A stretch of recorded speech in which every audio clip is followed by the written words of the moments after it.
ಅವ್ರ ಕೈ ನೋವಾಗ್ತದೆ, ನಾನೆಲ್ಲ ಚಿಕ್ತೀನಿ, ಬಿಡ್ಸಮ್ಮ ಅವ್ರನ್ನ. ಏಯ್ ಹೋಗ ಸುಮ್ಮನೆ. ನಮ್ಮ ಮುಡಿಯಲ್ಲಿ ಕೂಡು ತಿಂದ್ಕೊಂಡು ಬಿದ್ದಿರೋ ಕೂಲಿ ಆಳುಗಳು ಇರ್ಬೇಕಾದ್ರೆ ನಿನಗೇಕೋ ಬೇಕು ಕಾಲು ಹೊತ್ತೋ ಕೆಲಸ? ಏ ಬಾಬು ಬಾಯ್ಲಿ. ಅಮ್ಮ, ಇವತ್ತು ನಿಮ್ಮ ಸ್ಕೂಲ್ನಲ್ಲಿ ಯಾವ ಪಾಠ ಹೇಳಿದ್ರು ಅಂತ ಓದು ನೋಡೋಣ.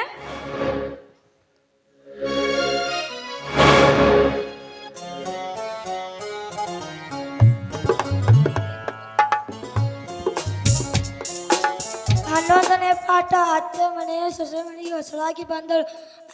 ಅತ್ತೆ ಮುಕ್ತಿ ಪಡಿತಾಳೆ. ಅತ್ತೆ ಮಾವಂದಿರನ್ನು ದುಡಿಸಿಕೊಳ್ಳುತ್ತಾಳೆ. ಅತ್ತೆ ಮುಂದಿನ ಜನ್ಮದಲ್ಲಿ ಕತ್ತೆಯಾಗಿ ಹುಟ್ಟುತ್ತಾಳೆ. ಏಯ್, ಹೋಗು ಆಚೆ.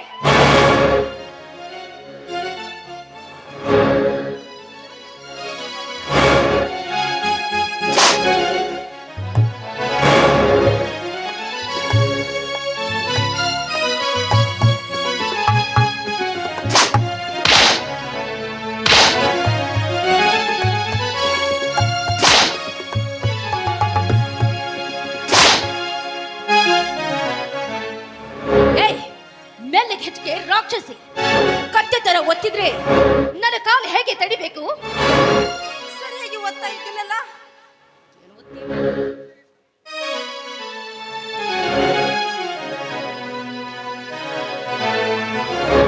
ಅಮ್ಮ, ಯಾರು? ರಘು, ರಘು ನೀನು ದೊಡ್ಡ ಸಾಹೇಬನಾಗಿ ಬಂದೀನ. ಹೌದಮ್ಮ, ನಾನೀಗ ಚಲನಚಿತ್ರದಲ್ಲಿ ಹೀರೋ ಆಗಿ ನನ್ನ ಈ ಸಂತಸದ ವಾರ್ತೆಯನ್ನು ನನ್ನ ತಂದೆಗೆ ತಿಳಿಸಲಿಕ್ಕೆ ನಾನೀಗ ಈ ರತ್ನ ಮಾಂಗಲ್ಯವನ್ನು ಮಾಡಿಸಿಕೊಂಡು ನನ್ನ ತಂದೆಯ ಕಡೆಯಿಂದ ನಿನ್ನ ಕೊರಳಿಗೆ ಕಟ್ಟಿಸಲಿಕ್ಕೆ ಬಂದಿದ್ದೇನಮ್ಮ, ಬಂದಿದ್ದೇನೆ. ಅಮ್ಮ, ಅಪ್ಪ ಎಲ್ಲಿದ್ದಾನಮ್ಮ ಈಗ? ರಘುವೀರ, ನನ್ನ ಕುತ್ತಿಗೆಗೆ ತಾಳಿ ಕಟ್ಟಬೇಕಾಗಿರುವ ನಿನ್ನ ತಂದೆಯವರು ಸತ್ತು 3 ವರ್ಷ ಕದಿಸಿದುವಪ್ಪ. 3 ವರ್ಷ. ಅಮ್ಮ,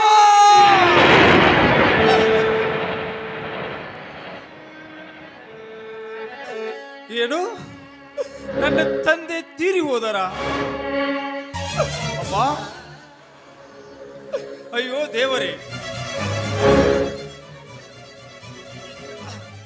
ಅಮ್ಮ, ಏನಾಗಿತ್ತಮ್ಮ ಅಪ್ಪನಿಗೆ ಸಾಯೋದಕ್ಕೆ? ಹೊಟ್ಟೆಯಲ್ಲಿ ಹುಟ್ಟಿದ ಮಗಳಿಗೆ ಈ ಮನೆಯಲ್ಲಿ ಒಂದು ತುತ್ತು ಅನ್ನ ಕೂಡ ಸಿಗಲಾರದಾಗಿ ಹೋಯ್ತಪ್ಪ, ಆಗಿ ಹೋಯ್ತು. ಅದನ್ನೆಲ್ಲ ನೋಡಿ ಅವರ ಮನಸ್ಸಿಗೆ ನೋವು ಮಾಡಿಕೊಂಡು ಪತ್ರ ಬರೆದಿಟ್ಟು ಅವರು ಹೊಳೆ ಹಾರಿ ಪ್ರಾಣ ಬಿಟ್ಟು ಬಿಟ್ರು. ರಘು, ಅಯ್ಯೋ ಅಪ್ಪ, ಇದನ್ನೇನು ಮಾಡಿದೀಯ ತಂದೆ ನೀನು? ಇದನ್ನೇನು ಮಾಡಿದೀಯ?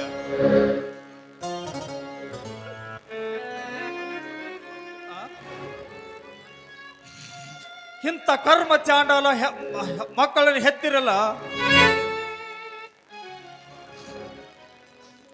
ಇಂಥ ಕರ್ಮ ಚಾಂಡಾಲ ಮಕ್ಕಳನ್ನು ಹೆತ್ತದಕ್ಕಾಗಿ ನೀನು ಆತ್ಮಹತ್ಯೆ ಮಾಡಿಕೊಂಡೇನಪ್ಪ, ಆತ್ಮಹತ್ಯೆ ಮಾಡಿಕೊಂಡೆ.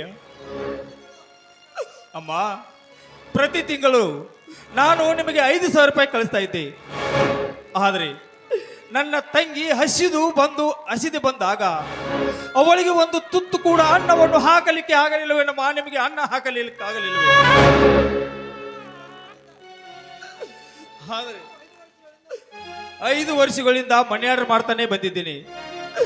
ಆ ಹಣವನ್ನು ನಿಮಗೆ ಮುಟ್ಟಿದೆ ಇಲ್ಲಮ್ಮ, ಮುಟ್ಟಿದೆ ಇಲ್ಲ ಹೇಳು? 5 ಪೈಸೆ ಹಣವನ್ನು ಕಾಣದೇ ಇರುವ ನನಗೆ ಹಣ ಕಳಿಸಿದ್ದೀನಿ ಅಂತ ಯಾಕೋ ಈ ರೀತಿ ಸುಳ್ಳು ಹೇಳ್ತೀಯ? ಯಾಕೋ ಸುಳ್ಳು ಹೇಳ್ತೀಯ? ನೀನು ನನಗೆ ಹಣವನ್ನು ಕಳಿಸಿದ್ದೆ ನಿಜವಾಗಿದ್ರೆ ನಿನ್ನ ತಂಗಿ ಈ ಮನೆಯಲ್ಲಿ ತುತ್ತು ಅನ್ನ ಕೂಡ ತಿನ್ನಲಾರದೆ ಹಾಗೆ ಹೋಗ್ತಾ ಇರಲಿಲ್ಲ. ನಿನ್ನ ತಂದೆಯವರು ಆತ್ಮಹತ್ಯೆ ಮಾಡಿಕೊಂಡು ಸಾಯ್ತಾ ಇರಲಿಲ್ಲ. ಯಾಕೋ ಯಾಕೋ ಸುಳ್ಳು ಹೇಳಿ ನನ್ನ ಹೊಟ್ಟೆ ಉರಿಸ್ತೀಯ? ಅಮ್ಮ ಅಮ್ಮ ಅಮ್ಮ, ಹಾಗಾದರೆ ನಾನು ಕಳಿಸಿದ ಹಣ ಎಲ್ಲಿ ಹೋಯ್ತಮ್ಮ? ಎಲ್ಲಿ ಹೋಯ್ತು? ಇಲ್ಲಪ್ಪ, ನಾನು ಯಾಕೋ ಸುಳ್ಳು ಹೇಳಿ ನಿನಗೆ? ಹಾಗಾದರೆ ನಾನು ಕಳಿಸಿದ ಹಣ ಎಲ್ಲಿ ಹೋಯ್ತಮ್ಮ?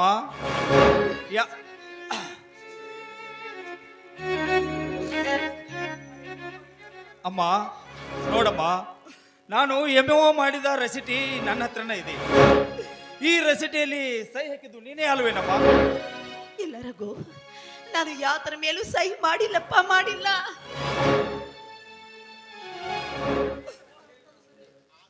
ಏನು ಹೇಳಿದೆಯಮ್ಮ ನೀನು? ಆ ಕಪಟ ಕಾರಸ್ಥಾನ ಸರಿ, ಈಗಲೇ ಇದರ ಇತ್ಯರ್ಥ ಆಗಲೇಬೇಕು.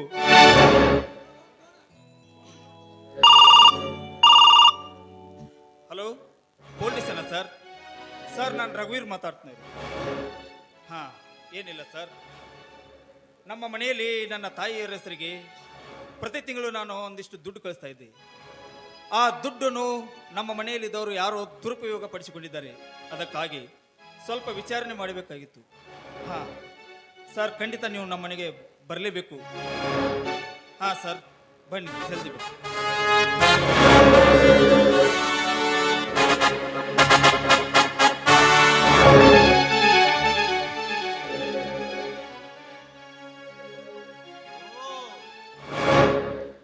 ರಘುವೀರ. ಹಾ, ರಘುವೀರ. ಏಯ್! ಏಯ್! ನನ್ನ ಮನೆಗೆ ಕಾಲಿಟ್ಟು ನನಗೆ ಗುರ್ರಂತೀಯೇನೋ ವಂಚಕ. ವಂಚಕರು ಯಾರು ಅನ್ನುವುದು ಪಂಚ ವೇಳೆಯಲ್ಲಿ ಗೊತ್ತಾಗುತ್ತದೆ. ಸ್ವಲ್ಪ ತಡೆಯೋ, ಸ್ವಲ್ಪ ತಡಿ. ರೀ, ಇವರು ನಮ್ಮ ಮೇಲೇನು ಆರೋಪ ಹೊರಸ ಹಾಕಾಡ್ತೀವಿ. ಬೇಗ ಇಲ್ಲಿಂದ ಹೊರಟು ಕೂಡ ನಡಿ. ಅತ್ತಿಗೆ, ಹೆಜ್ಜೆ ಕಿತ್ತು ಮುಂದಿಟ್ಟರೆ ನಿಮ್ಮನ್ನು ಸುಮ್ಮನೆ ಬಿಡಲಾರೆ.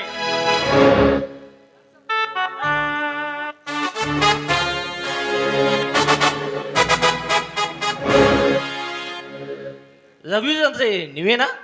ಹೌದು ಸರ್, ನಾನೇ ಸರ್. ಆಗಲೇ ನಿಮಗೆ ಫೋನಿನಲ್ಲಿ ಎಲ್ಲ ವಿಷಯ ತಿಳಿಸಿದ್ದನಲ್ಲ. ಎಮೋ ರಸೀಟಿ ಬಗ್ಗೆ ನಮ್ಮ ಮನೆಯಲ್ಲಿ ದುರುಪಯೋಗದಾಗಿಂತ ಸ್ವಲ್ಪ ವಿಚಾರಿಸಿ ನೋಡಿ ಸರ್.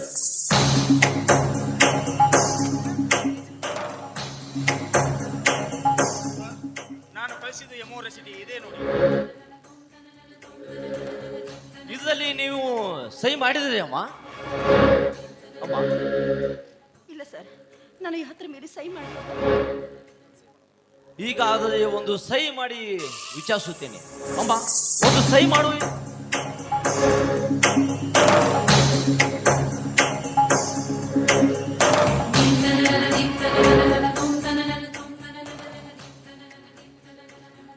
ಈ ಸಹಿ ನಿಮ್ಮದಲ್ಲ. ನಿಜ ಹೇಳು, ನಿಜ ಹೇಳು ಮಿಸ್ಟರ್ ದಿಲೀಪ್, ಈ ಸಹಿ ಯಾರದು? ಸರ್, ಆ ಸಹಿ ಮಾಡಿದ್ದು ನನ್ನ ಹೆಂಡ್ತಿನೇ ಸರ್. ಸುಳ್ಳು. ನೀವು ಮಾಡಿ ನನ್ನ ಮೇಲೆ ಹೊರಿಸ್ತೀರಾ ಆರೋಪನ? ಬಾಯ್ ಮುಚ್ಚು. ಈಗ ತಿಳಿದಂತಾಯ್ತು ನಿನ್ನ ಸಕಲ ಸದ್ಗುಣಗಳು ಅಲ್ವೇ? ನಿನ್ನ ಸ್ವಾರ್ಥಕ್ಕಾಗಿ ತಾಳಿ ಕಟ್ಟಿದ ಗಂಡನನ್ನೇ ಜೈಲಿಗೆ ಕಳಿಸೋದಕ್ಕೆ ಅಂಜುವ ಹೇಸಿ ಹೆಣ್ಣನೇ.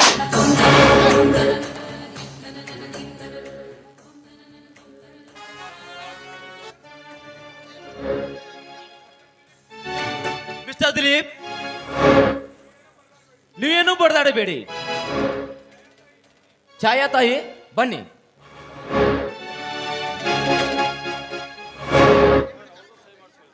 ನೀವೊಂದು ಸಹಿ ಹಾಕಿ.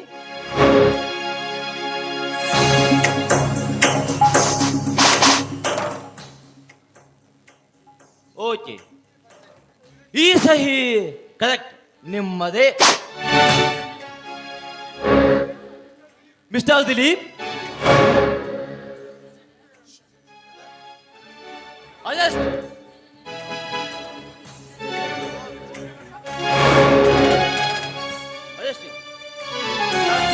ಸರ್, ಇವರನ್ನು ಸ್ಟೇಷನ್ಗೆ ಕರೆದುಕೊಂಡು ಹೋಗಿ ವಿಚಾರಣೆ ಮಾಡಿ. ರಘು, ಈ ದೃಶ್ಯವನ್ನು ನನ್ನ ಕಣ್ಣಿನಿಂದ ನೋಡುವುದಕ್ಕೆ ಆಗ್ತಾ ಇಲ್ಲಪ್ಪ. ಅವರನ್ನು ಬಿಡಿಸಿ ಬಿಡು. ಸಾಕು ಸುಮ್ಮನಿರಮ್ಮ. ಹೌದಣ್ಣ, ಅಮ್ಮನ ಮನಸ್ಸು ನೋಯಿಸ್ಬೇಡ. ಹೇಗಾದ್ರೂ ಮಾಡಿ ಅವ್ರನ್ನ ಬಿಡಿಸ್ಕೊಂಡು ಮಾರನ್ನ ಬಿಡಿಸ್ಕೊಂಡು. ತಂಗಿ, ಸುಮ್ಮನಿರಮ್ಮ, ನಿನಗೆ ವಿಷಯ ಗೊತ್ತಿಲ್ಲ.